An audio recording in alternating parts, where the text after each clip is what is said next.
In this video, I'm going to talk you through the Pinterest interface. Now, when you first log into Pinterest, it can be a little overwhelming and daunting. The site looks very different to something like Twitter or Facebook, and at first the navigation might not seem that intuitive. How do you find the boards that you like the looks of?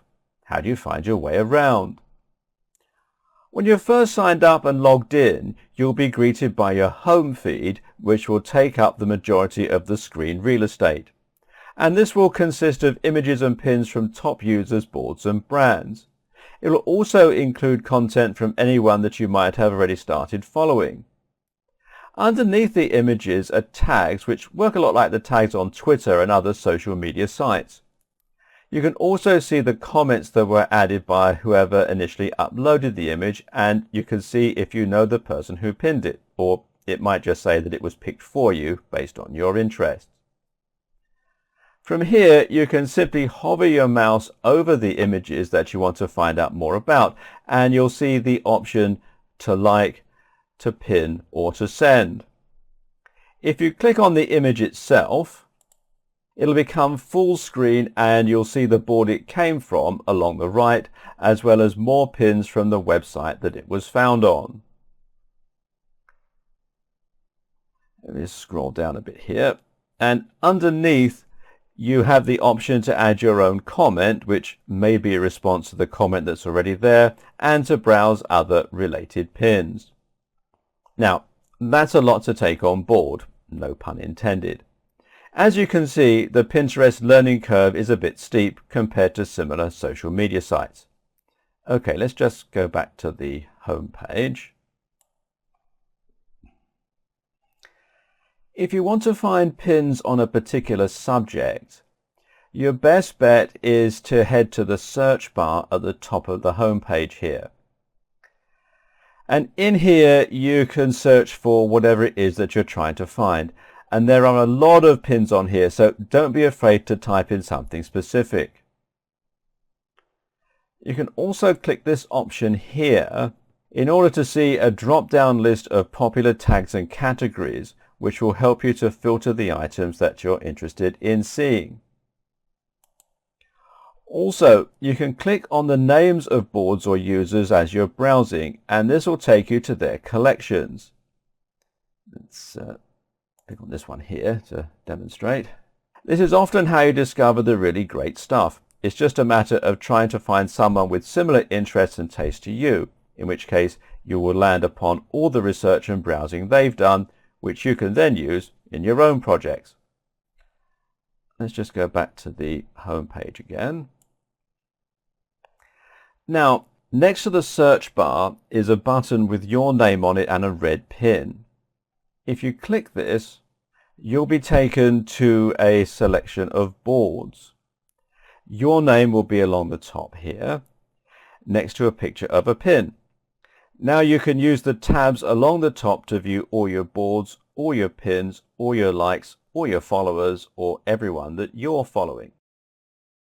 When you view your boards, you'll see that one of the options is a plus sign with the option to create a new board. When looking at your boards, just click on this one, you'll see that you have the option to add a pin. Creating a board allows you to add a new board, which will be empty of course, while adding a pin lets you add new pins to your board. You can then enter the URL of an image that you like, or one of a web page with lots of images that you like, or you can upload something from your computer. This is one way to populate your boards with relevant pins, and will probably be the main method that you use if you're a content creator. You know, it's hard to build a brand with just content you've borrowed and didn't make yourself.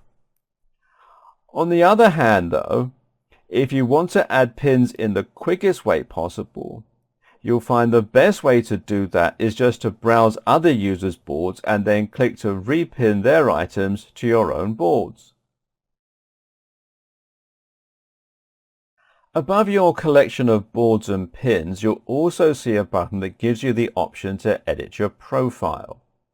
Click here, and you'll see that you have the options to change some details about yourself. Specifically, you're given the options to change your name, your picture, your username, to add some information about yourself. You can add your location, and you can add some information about your website. Make sure that you use a picture that will grab the eye and look appealing, and that your username matches your company's branding. Note that this will also become your URL. So for example, if your username is New Videos for You, then your Pinterest URL is going to be pinterest.com/new video for you. You can also add your website here. Make sure that you do this, and at the same time go ahead and confirm your website by adding a small bit of code to your page. Spend some time on this page and make sure that you edit your profile to reflect your brand well. This means you should have a compelling About section that explains what you do and tells people why they should be following you. Likewise, you should have a great profile image that will jump out and grab attention and that will match your branding. I'm going to cancel that for the time being. Now, if you click here on this little cog wheel here and then select Edit Settings, then this will give you a few extra options for personalizing your account and controlling its behavior.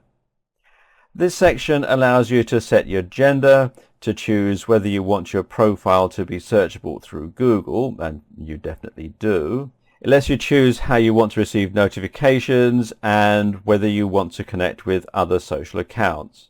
And you can see there are different ways here. You can change your password, change your profile, notifications, social networks, apps, and everything here. And it's all fairly straightforward. And then when you're done, you click here on Save Settings.